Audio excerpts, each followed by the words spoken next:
order to get a precise heel positioning, we visualize guiding the dog through a teardrop shape. You'll always want your first point to be the farthest away from your body. This allows the dog enough room to fully maneuver behind you and swing tight to your leg. Start with the food lure in your hand as you draw the teardrop shape. Their shoulders should line up with the seam of your pants. Once comfortable with this motion, you can just use a hand target and trace that same teardrop shape. You will still yes and treat as they complete this behavior. I also treat for duration. To fade off the target, you're going to lessen how dramatic your point gesture is. I will continue to use body orientation as a guide.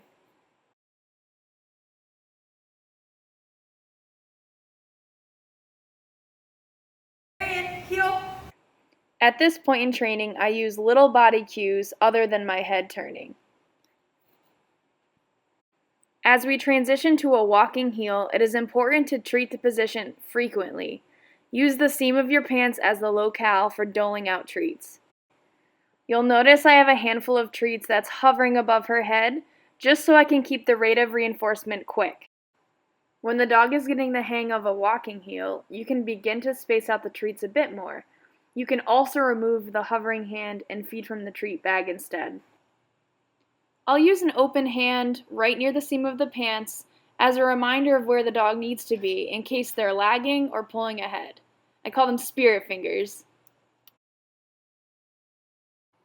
The hand target is also very useful if you're changing direction or making a tight turn. With practice, the dog doesn't need treats to keep them in position.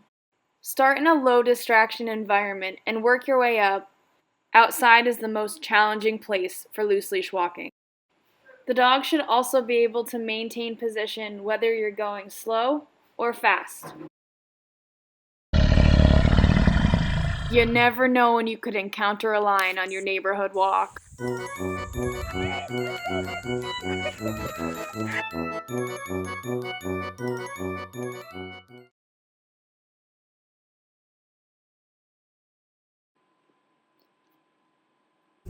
If your dog is pulling on leash to get somewhere quicker, an effective correction is to stop moving because that is the opposite of their agenda. Once stopped, reset their positioning and begin moving once they're refocused. Consistently stopping and resetting will send the message that the only way to move forward is by walking nicely. So every time he goes in front of me, like that, even just a tiny bit, I'm going to reset. So here, all the way back. Good. Good job. Good deal. Yes. Changing direction helps the dog remain attentive and present. This tactic is especially useful when a dog starts to lock eyes on a distraction.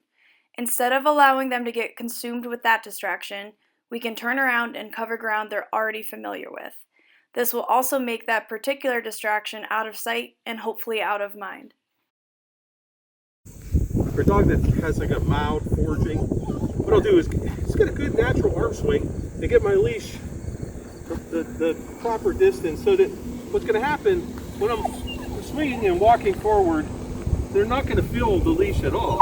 If they start to break forward and get that distance, they're going to start feeling a mild, just a little tug. It's kind of annoying. It's not harsh. It's not sharp. It's just a little annoying, kind of going with my arm swing. And again, you have to get the right leash length for this to work. So then, good boy. Arm swinging. Now he's right next to me. He won't feel anything like that. He starts going forward. He starts to feel a little tug. The concept of penalty yards is simple. If your dog is pulling, eager to get somewhere, we can communicate clearly that it will take way longer to get to the destination or end zone if they're not loose leash walking. We do this by backtracking or losing yards.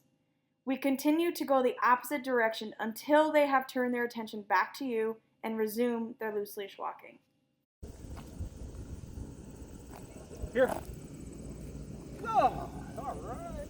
Let's do this. Ground. So, hi. Here. Here. So once he learns that I'm pretty relentless, here. Here. Here. Yes! I'm going to throw in a treat there because I want to keep going. A little treat, huh? Okay, good.